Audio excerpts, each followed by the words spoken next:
Iai pēa le salamo mua. Iau te loa au au. Tātou tau loto le salamo.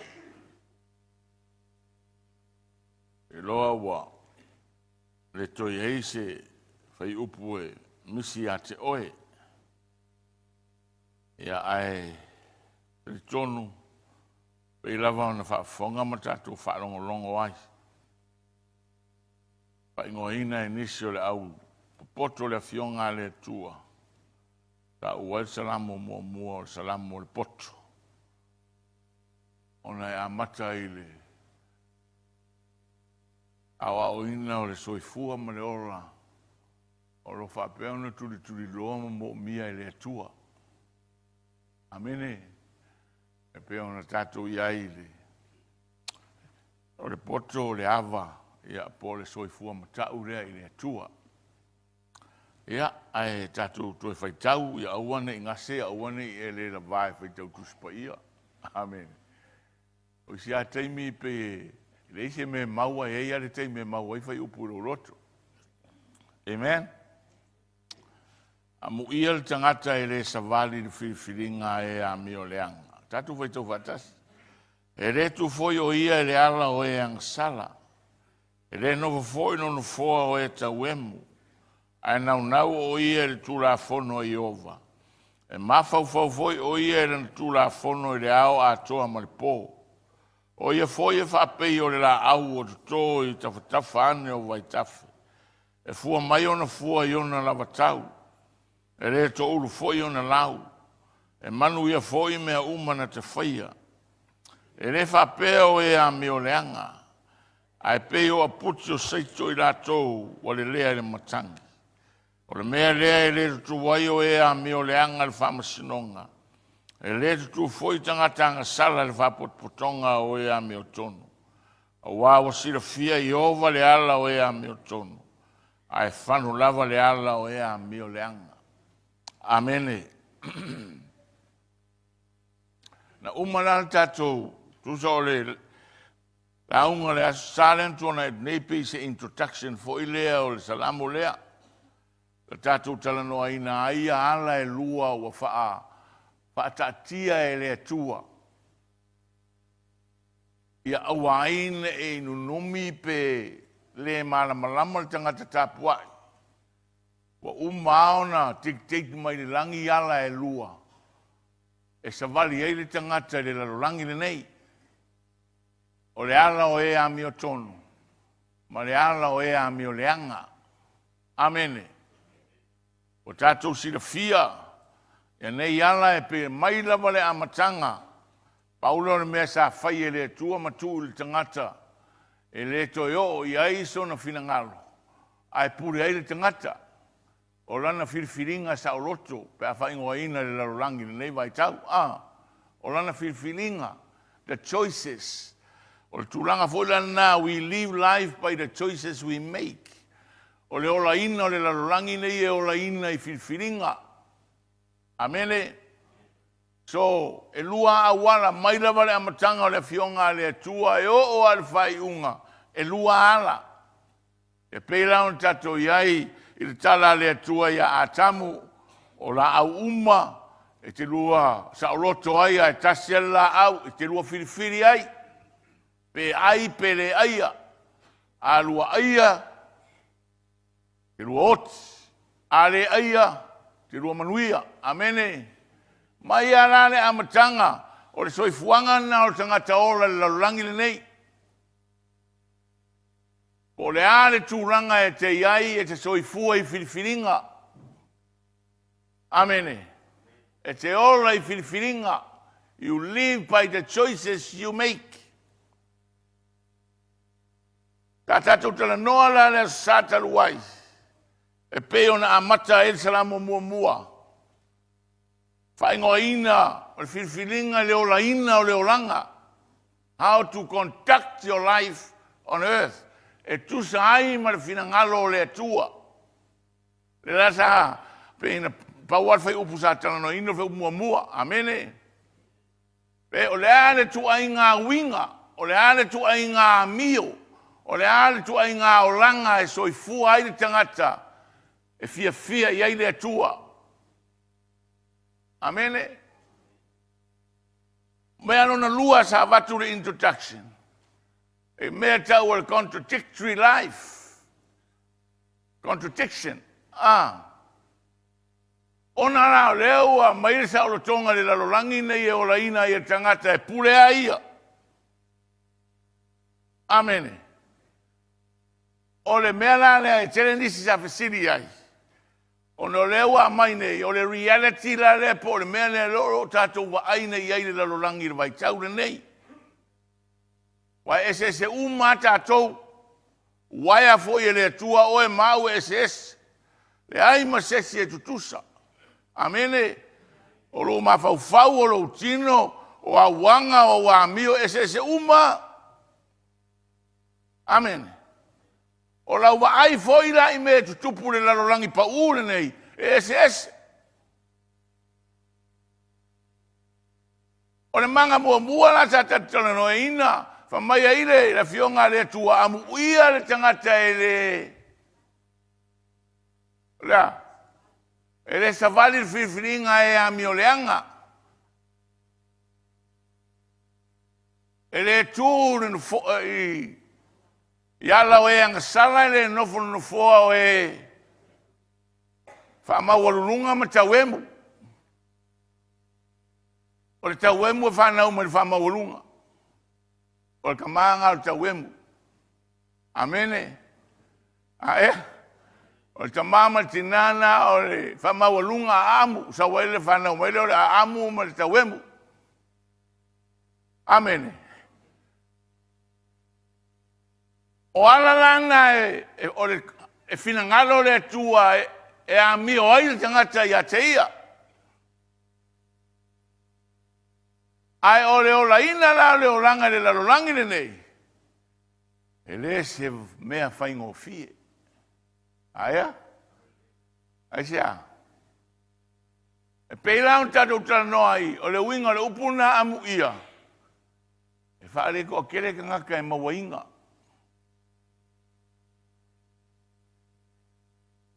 Amen. E le ko kere kele, e le o uma e foi le kele o ka ngaka. Mena na mai ai amu ia le tangata nuna singular sense. E le to tele ni tangata e fia. O ko kele ai fia ngofo ka wemu. O ko kele foi e fia sava vali. I ala o e ang sala. Amene. O to tele na le langi nei ai fa mai amu ia la o e pea e le tabali pea e le tu pea e le nofo. O le contact nga o lo kurikuri loa e le tua. A o tangata la le o la langi pa ule nei. E le se me whaingo fie. Ranga o ina e whapea o na whaatino ai le o la ina o le o langa. Ua le toi ola oe. Ai le o lo o soifua i to tonu i ate oe. O le o la ina la soifuanga whaale atua e le whaingo fie e whainga tā. E ila taimi o leo langa, e te soifua, ai vai atu i au tafu. I eile me le tupu. Ai peila o le mena o le lui tauna watu la salea, e ia te oe le poto o le atua. Po le ala uwa ai, po le a mea tutupu, ia awane i se tia ai la uwa ai faa le atua. Ia mausa li lo loto le poto mai le atua. Le lan tatou faitau ina, le salamo e fitu tolu. Amene. O le salamo e fitu tolu. Ua vai atu le tusitala o le fatua tua i le atua. E siri atu o na tele mea ma whamanuia ina tangata i le o le atua. Ma tangata i le fia i le atua. E pei e ola o lato o langa wha. E tali e voi le eise mea leanga e o iai. Ona to mumu ai leo le loto o tangata whatua tua. Ai se a. O ngeira woki leo la ina leo langa whale atua. A reka li e ale au milion ngea ma kele mea. Pe le se me o tupu ai. Sa fai kaulau Salamo fiku kolu. E siu ai le ai. Pa mai la tala ta maloa. Le lau kanga ko sua ku pera ngai le Salamo ngai fiku kolu. Amene o ko ngai. Fai upura i kire ku sai male ko fa manga ku ngi kaya. O ma fai upas furma le ono mai. Ona o ma fau lava ia au loale nei mea. O le mea fati ngā lava lea i lo manatu. Kinga kele le oki o au ia au a whainwhina ngā lo le tua. Au leo ke vai a koe karie hara au vaenga la. Kele la ko kupe, kele la ko oa. Le leia la ko a inga. E pe reise me o kupu ai. A ea. Ma mai ua ki ngā lava lau manatu. Fulfitu. O i le aso na o walu atu ai le malu o le atua. O na o lo ai lea. O lo la tau i unga. Amen. O kinga ke leo ngā alua i lo le fale o le atua. O le fale o le atua pe se metafoa voi le. O lo walu ai le atua e te iloa ai le winga o le olanga le nei. O le winga o le olanga ua uma o ne whata atia le atua. Ala o le ami o tonu. Ma ala o le ami o leanga. O le ala o whamisinonga. E le suia ai le finangalo whata atia o le atua. Aia. Po le ala o to mumu e le suia ai. Mai le vavau e o le vavau. Nothing will change the word of God. E le ai se mea e toe suia i mea u whatatia e le atua. Amene. Mai lava le amatanga a ustai te manuia e le ustai te malaia e le toe suia. E le toe suia. Toa peke mangao iai pele ai e le suia. O le fai mai. Anga u le alu la fale o le atua. O koe a ma ia poto ai lau loto. Ona o lo hai lea o le unga o tangata mi o leanga. Haleluia. Au anga i lua inga oe lau wa ai. O le lui tau tele na i tono o le karesia. O le mea foi lana. E pe ua alu le soifua ma le o le whale nganga o isika ngaka. Koe apa i le lalo langi. O ngā i mea rai ma wai mea lesi au vaenga rai. Anga le rengi au me mo wai. Me langa ele kusa wa le yala se senga le olanga le vanga le fafu ma le olanga. Pa wale se senga ke lo kuya sa uma. Al fakingonga o wa mio kusa le ia. Langa la foi ke eli o lo inga kusa lo fale ma malo ia isa ka vale pero malo. Amene. No difference. O le au le tua mo le kalesia. O le finangalo lo tutulilo le tua o lana e kalesia. O le kalesia e pa ia pe o ia. O le kalesia a mio tua pe o lona finangalo. Amene. O le kalesia e so ia te ia. E le so o le lalorangi.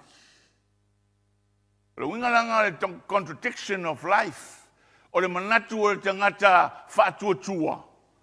Ai se le lei ai pēr mau ora o vaenga la. Ai le ongi roku e le whakukua i le kua e ami o leanga. O le mea mua. Ngā ue ngā sala i o mawhauwhaunga. E nisi meke mawhauwhau i whawhapenga. Wa iei lewa no e tūsau no e ola ina ilo na oranga e tūsau mana whiwhiringa. Le fo tu mai lo so fue ke ola inga mo la filfili. Ea. Yo le la se me ke popo le fo ma o fo ma le ke le fo isi me nga fa popo ya. Oe. Me nga ku poi lo wa so si fo is ka ngak. Amen. Live your life. Ola ina lo so fue tu se ma le tua. Sili me ke mo. O fa fita uri no meritas.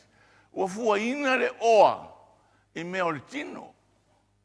E iei mea e le me whai o no o iei le oa o le tino. A ea? Iei mea. E me mo mua au na ilo, o le tangata. O mea na whai e le tua ilo, le leia le tua le me malie ai le tangata ola. Me whana ngai fiu o la langi ngai le malie. E fiu mea la langi ngai le malie. Langa ngai e whai la langi ngai kanga whai e le tua. Kasi al me malie ai le tangata ola o le tua. Langa whai le whakusa o le akua.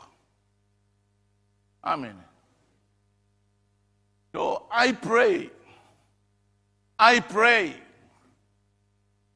this contradiction of lies, ia awana I maua I lo fina ngalo ma lo loto. Whaarawe lawe I fo ia te oe. Ia e mana malama le fionga le atua. Wa tu sa noa le atua ala. A e le lei e manuia le atua a e le ang a e filifili lava oe.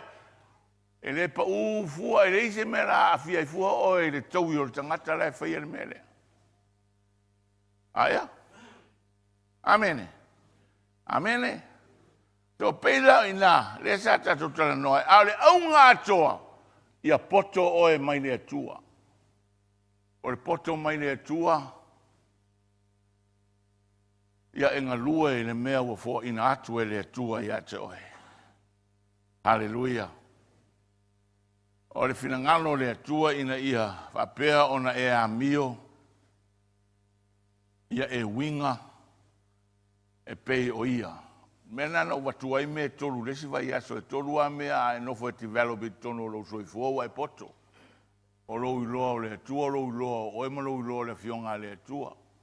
E lava lolo ke mi speni lo mafau mena, poko lolo loko. Ese a, nanga o inga ke iloa lo le atua e ona mea uma o le atua e pule mea uma o le atua e mai vavau e o le whavavau. Amene. E iloa o le ngaka ngasala o le ngaka e mo mia le atua o le ngaka le a wau lau faso. Amene. Ia ma e iloa le fionga le atua o le ala e ta iala ai o e mai u le manuia. E ke iloa loa mea ngai kolu, poko lolo soifua. Amen. So o le mela nasa o vatua I le o le salamo na e fo e fitus fulma le tolu, but let me le la su e le kala sono monga. Wa peo ia le ka ko ke e fai isi taimi matato ma fau. Ia, o sono mona le tangata whamanu ia ina le tua I oa ma mea uma. Let's read about what he says. Tato fai tau I le tala sono mona. I lona fo ia so I fua. I le tele o mea na ia maua. Amene. E lau oto ina atu e awape. Ia ia so taimi lau so I fua fatu atua. Fai tau leo mta upu e lua. Wa o whape I fo e lo loto, sawia. O te tofo ia te oe le oli, ina ia e fia ia I mea le lei. Whau tofoi. O le mea whaatau waalawa ia. Wa o whape le ata, wa valea lea. O le oli foi. Se ase mea na te foia. Wa o manatu natu I fo e lo loto e whamasani lo tino le waina. O lo te ina foi ma le poto lo loto. E tango atu fo I le valea. Se ia o loa le mea I le eita ngata la tu te whia. I lalo o le langi, ia so umoro la tu o langa nei. Na o whia ngaluenga te tele mo au. Na o whia fale mo au. Na o whia to vine mo au. Na o whia foi mo au. O whato anga ma whanua e to tō aila au na o tō foi aila au umarava e fua. Na o foi mo au o vai lepa. E whasusu atu wairu whanua. E tutupu waila au. Na o whaia mo au na tane ma au na whawhine. Sa ia te au foi au na whana nau mai ro a inga. Sa ia te au foi o lafu povi ma moe tele. E sili ia I latou malava. E na mua ia te au I Yerusalema. Na o whapoto foi mo au a rio ma aulo ma le o loa ta ua. O tupu mai tu ma lo na o whai mo. O au o tane pipese ma whawhine pipese. Ma mea e fia ai tangata o le ava manisi ava tama a inga fo ia una tele fo ia mea ia la to uma lava ena mo mo ia te Jerusalema i le malea o tu maulo poto ia te au o mea uma fo i sa fia va ai o mata na ova o le va ia iai na o le tau fia fo i lo loto se me tasi e fia ai awa na oli lo loto ia unga luenga uma na fai fo i lea maumea ia unga luenga uma ona ova ai lea inga luenga uma na fai ia ulima mga luenga na o ti ngā ai i fai fa auto foi o mea fata uva umalava ia ma le ai le matangi ua le ai lava se mea o ngā i lalo le la pa i ule o le tala Solomona le fai upe lufu fai o lufu i le lufu luono ele ai se tasi mea ele lei li tangata na ona ia ai mainu mwhafia fia non loto i mea lei i ana ngā luenga. Wa oula foi le mea nei e mai le a ao o le atua lea. A wa o ai sena te mawhaia ona ai o ai foi sena te mawhaia ona whairo no loto e sili ia i a te au nei. Rufuruono. Pa fonga. A wae fo ina ele atua ele tangata ele lei ona luma o le poto. God gives wisdom to the upright. Mamai, e fo ina ele atua ele tangata ele lei ona luma o le poto ma le loa o mea uma. Ma le loa o mea. Ma le oli oli. Manga pi. A o leo anga sala. Wa fo ina e ia ia ile faiva e va poto ma va putu. Ina ia fo ina atu ai e ia i leo le lei luma o le atua. O le mea fatau va a fo ilea. Ma le aile matang. Hallelujah. Hallelujah. Mai tona moanga se aua e ke. Ia poto lo loto. Pa mai ole ia o nau ka waku, ngau o le tau tinonga na Solomona i lona o langa i mea uma. Aina le avesea langa o le akua langa ke le avesea o mea uma e mai le tue te o ele irrevocable. Amene? Aile irrevocable ia ala fata atitia le tua le i unga o lau filfilinga i lo soifua. Amen. Ono winga fo ia kwa le tua le poto ia te oe mai le amatanga. E au ai na e soifua mo le tua. A e filifili te le ola mo le tua. E ia alfa salanga o filfilinga te le ola mo le tua. E ki alua lama lau ka lengi, ki alu ma lau mawhai, ki alu ma meanganga e seu ma o ina ai o e le tua i lo woranga nei. E te alua ma o i se ori pe vape te filifili mo. Lesi tu? Amene. Amene. Pa mai leo Solomona, mea umanga, o mai ka ngaka popoko, ka ngaka, o mai maka. Le ai te mea. Pa wane mea ngau maua a au ai o i fua o ngaluanga ma lielo loko o fia o moe. Amene. Pa mai o le mea foilana mai le atua. E si, o le principle ngā e oro i ai lau soifua. Amene, o le principle ngā e aona matua i tā mau lau soifua. E oro lau soifua i le mea lea o lau wharangorango e a mai le mālongi kupe ke o lai. O le malanga mai you have broken the first commandment. The first commandment is work.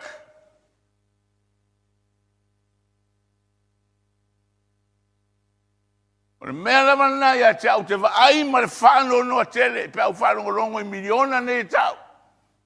Ona wa whai le mea sili o na sle sao i luma o le atua. O le tufa o tupe.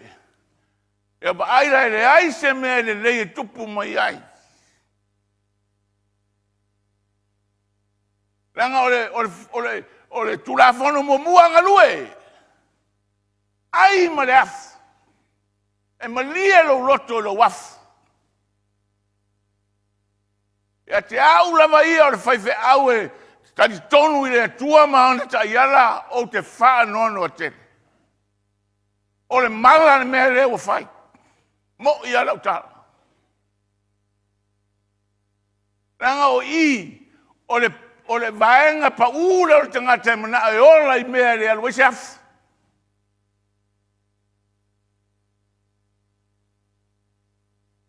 Amene.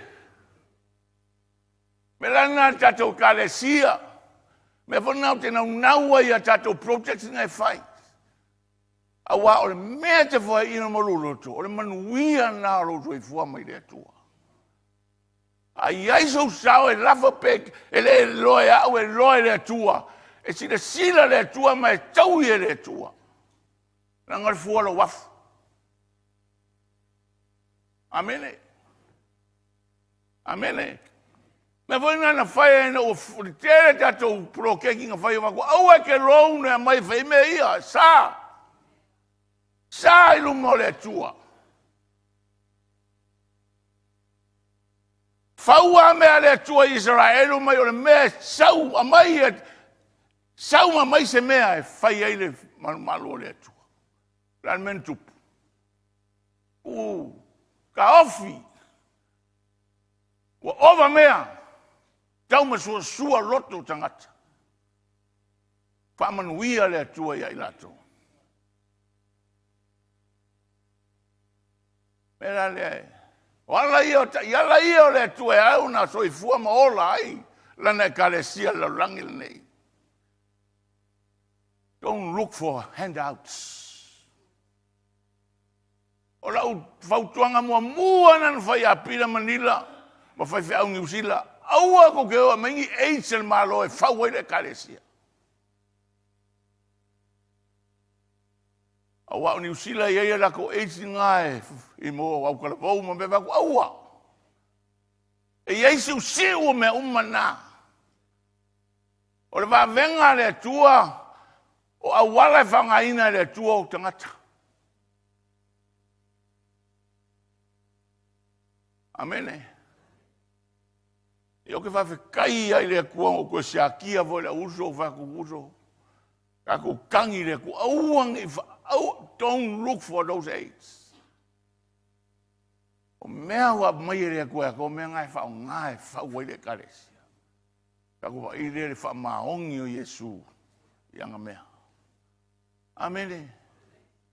Pa fiang fa mai tanga te ya ta o ka unga ka ko fare a onga. Wai ole o sona komi, wai ole chaika. Wos fuka usanga wa foi mai vaenga umanga. Ka fai ko ai aonga o faukuanga resi ai. Fa kai ai le kua le karia inga se request. Ia ole ai aluaka ko me. Amen. Amen. O te tala noa o ala o le atua. Aua te ola vava ai sesi po e mai se mea e te soifu ai. Vava ai le atua malo malosi ma oe me i me alofa ufa me alofa maka ko e le kua. Aia?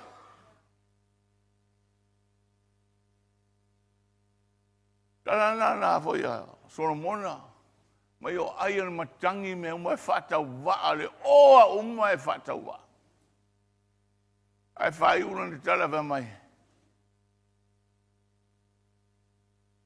A wae fo ina e le atua le tangata e le lei ona luma. Paparangi. God gives wisdom to the upright. A lei ona luma. O le poto ma le loa o mea ma le ori ori. Amene. Mea ngai mai le akua. God will give you the contentment of life. Malie lo roto.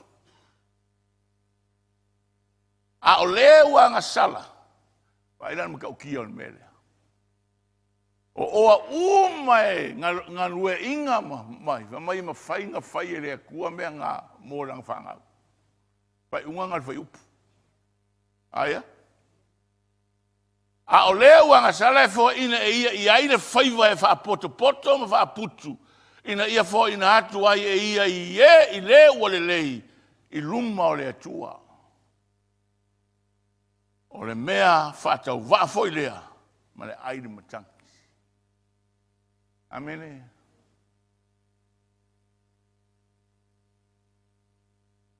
Le lafe mai lor fai upo mua. Blessed. Amu ia le tangata o le savali whiwhiringa e a mi o le anga. E le tu foi o ia le ala o e ang sala. E le nofo foi no foa o e ta wemu. Ingo fie lao ni tatou whauinga ina. O le poto mai le tua. O le tangata e le savali mai ungodly, mai a mioleanga. E le tu i ala o e ang sala. E le nofo foi no foa o e ta wemu. No watua le winga mo mua le upuna o le blessed. E le mau uma e tangata. Ai sea. O le winga, o le upu wha e peru, o le upule, o le blessed, o le esa. E wha winga ina o le fia, happiness and contentment. Malia le ulotu, wa fia, wha malia ina. Ai mai o le upu o le a, e sa wai le upu lea. O le winga moni a le upu lea is to be straight or to be right. A fai taula le fai upu e tu sahi ngana e peru. Ona fa pere. Blessed is the man.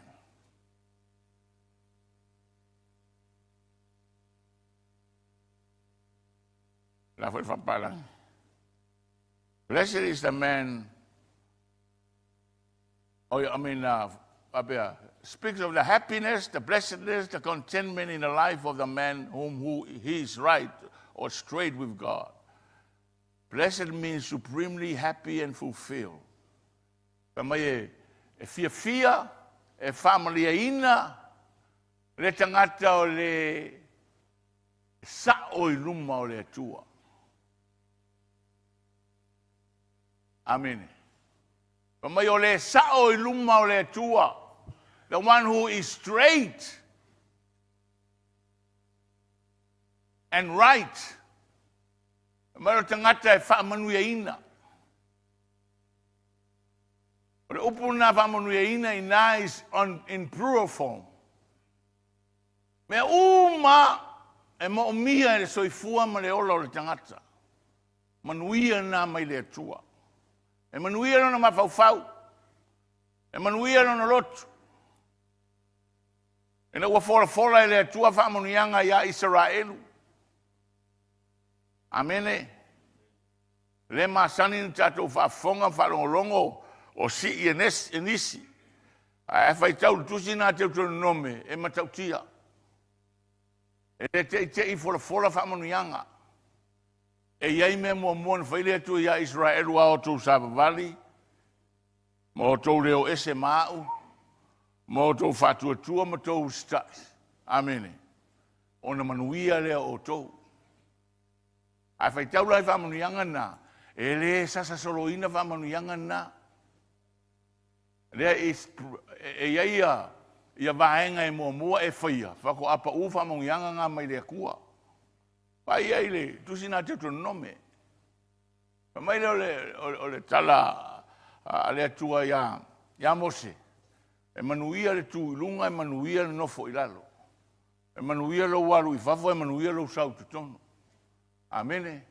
O le avea o e maulu e le avea o e masiusiu. O mea uma e te mana o ai e te maua. Multiplicity of blessings. O le mga konga ngā le upu blessed. Pa mai leo le fai Salamo. E whape ngā leo langa o le tangata o e le savali. I le whiriwhiringa e a mi o le anga. E sao lana tu, e tonu lana wa ai luma o le atua. E whape ngā manuia o le tangata o le savali sao i luma o le atua. Ma tonu lana mio i luma o le atua. Amene. E te le mativa. E le onge lo fale. Amene. E whamanue ina lo loto. E whamanue ina lau wa ai. E le ngata ia te oe. Lau wa ai e le ngata e lau wa inga lau wa ai. Ma mao lau wa ai. E afia ni stangata I lau vaai. Amene. So le winga na le upule ole blessed. I le winga fa e peru. E onga. Mo le tangata wa tu sao. Pe sao. Sa vali e sao I luma o le atua soifua. Amene. Aingo fia laun tatou loa. Ia o winga ia mamionga ia. O lo fa pea ona, turi loa I le atua. O le tangata e sao I luma o le atua. Lona winga I le savali. Le nofo le tu. Pe o metaphor singa o le oranga, how we live life. Wa mena tatu te whaia tu savali nofo. Amene. Ao tangata e poto mai le atua. Very mindful of how he walks. Amene. Oronga e savali e finangalo e le atua e foi savali e le fia e le atua. E ele nofo fia le atua e foi nofo fia le atua. Amen. E ele tu e mena. So you make a choice. Aya. Mana ele fai upuna e lua ma le tōtu. Amene. Ma ia nau o ia le tū la fono I ova e ma fau foi o ia le tū la fono le au atoa ma le pō. E le ise si mea au ina I tātou lau savali ma lau tū ma lau nofo. O le whawhita hauri na reno whaitua le sata luai. E o la whawhea na sao lau savali pa whapea le whaitau la fionga le atua. Whawhea na tonu lau nofo pa whapea le aisi ava noa te whaitau le fionga le atua. Whawhea na ilone mea ki kuwai pa whapea ke le whaitau tuspai. Hallelujah. Io lui tawa le tu ina tupea I le sa pa le ai se si awala. Awa a failo va via poto e se fo I lumo le tua wa ele o wala o le tua. Ile o la ina o le oranga nei. Amene. Pa mai la ia o le fo e nau I le tu la fono I ova e ma fau fo ia ia so uma. Uso I o le plum line lea po la lau va ai la langi e pa u le plum ia le me fatusa ia I la fionga le tua. E kusa mo le fionga le kusa mo le finanga le tua pele ai. O mea te whanongo iai. E sili atu mea o masani ai tātou o le lui taure nā. Amene. Hallelujah. Ka poko ngā mai le tua. E reise malosi ai tātou. E reise mana. E tiofa mai le fionga le tua, le whaunga le tua, ne te ngausia le amo. O afa fita auri a le ia te oere, nganga o le tua e whau e le ke fiu e le ngausia mea ngā ki polonga ai. Amene. Amene.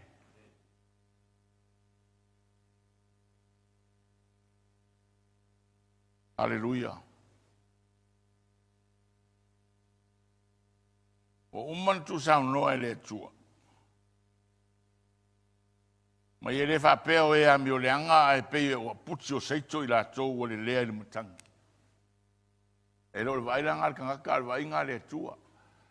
O le menga e kawenga e wha moe moe le vai I sisila le tua e lo vai. Aia? Wai ma maa o al sisila le tua.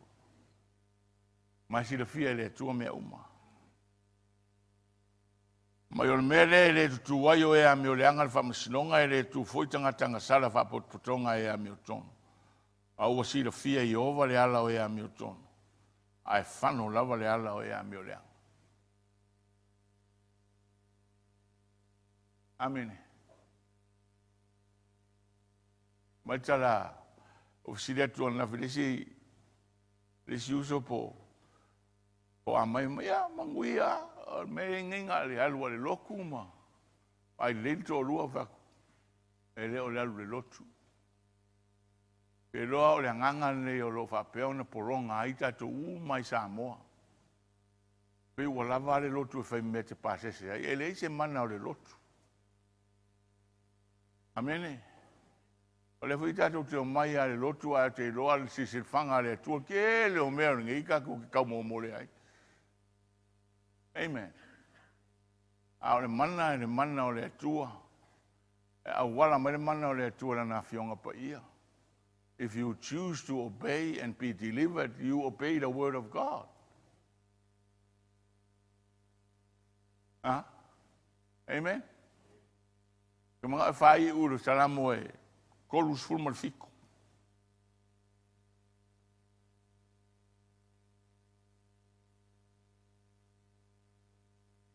Salamo e tolus fulmar fiku.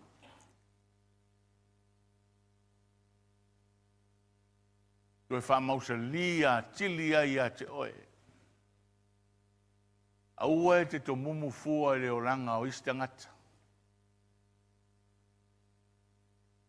Ia manga whangafa le ola ina o roulawa soifua.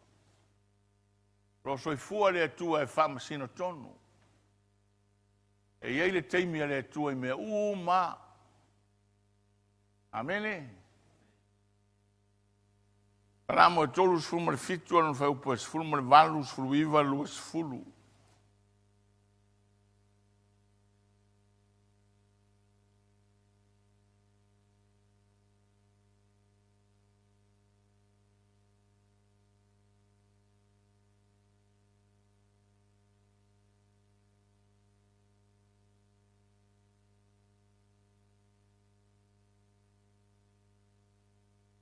O lo si le fia i ova aso e ua sao a lato wa mio.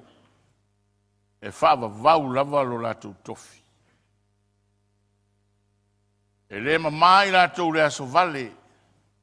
E maa ona foi lato i ona poi ai le ongi. A wa e whano lava o e a mio leanga. O e ita foi a i ova e pei o le mea sili o ita mai ma moe. I lato. E ma vai atu i latou, e ma vai atu e pei o le asu.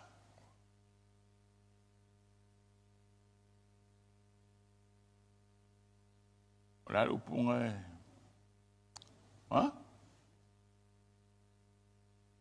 Wano mea tangata mi o leanga, ai leto e tau i atu ai. A o tangata mi o tonu, wa mi o alofa. Ia ma fo ai fua ana mea. Hallelujah. Paparangi, the Lord knows the days of the upright, and their inheritance shall be forever. I like that. E sel makau kia o rea kua. Ai whai tau nei le whengainga tuai. E le whengainga Israel e luma. Ma le tua. Ko kiki ale ai le whaasolonga tupu. O lewa na oti tawita. Ai le misi ale whai upu lea. For the sake of David. For the sake of your father David. Elemento tō e tawita mo lana whanau. Kala tuspo ia e lua se fulu ta maiti na whanau ina e tāwita. Ai le whaitau a ia whanau a ana lana au tau no nofo. Au nā ta maiti uma, sa i lalo uma o le whamanuianga ona o tāwita. Amene. Amene. Kaukia. The Lord knows the days of the upright, and their inheritance shall be forever. They shall not be ashamed in the evil time, and in the days of famine they shall be satisfied. But the wicked shall perish, and the enemies of the Lord, like the splendor of the meadows, shall vanish. Into smoke they shall vanish away. Hallelujah. E le toi manatua tangata mi oranga. Ao tangata e sa vali mane tonu I luma o le atua, e sa vali le poto o le atua. Whamai e whaaba vau, lona taui. Amene. Amene. Ale marie la o whaitau ngā tuspa ia. E iei whai upuna e ti ngāna mi o le anga, ia sesi o whanau o tāwita. E pei rai o ke ngia le kuspa ia. E mai anga le eila ruka mao kāwika. Pe o le nganga mawhaingofia na se mangua kawika. Pe i whamanatu e le atua ia le ami o tonu ma le savalinga a tawita. Le tau ia le anga sala a tawita airi a ve sea le au whamanu ia le atua ia tawita. Ono le tonu lan savali. Amen. Le tonu savali. Anga i loa e kawika anga sala wa maili tawita le atua. Auani a ve se ina le anganga pa ia ma ufa mole. Au mai a te aure oli o le whaoratanga. Amene. Amene. So, o se ata matautia, e a tātou uma,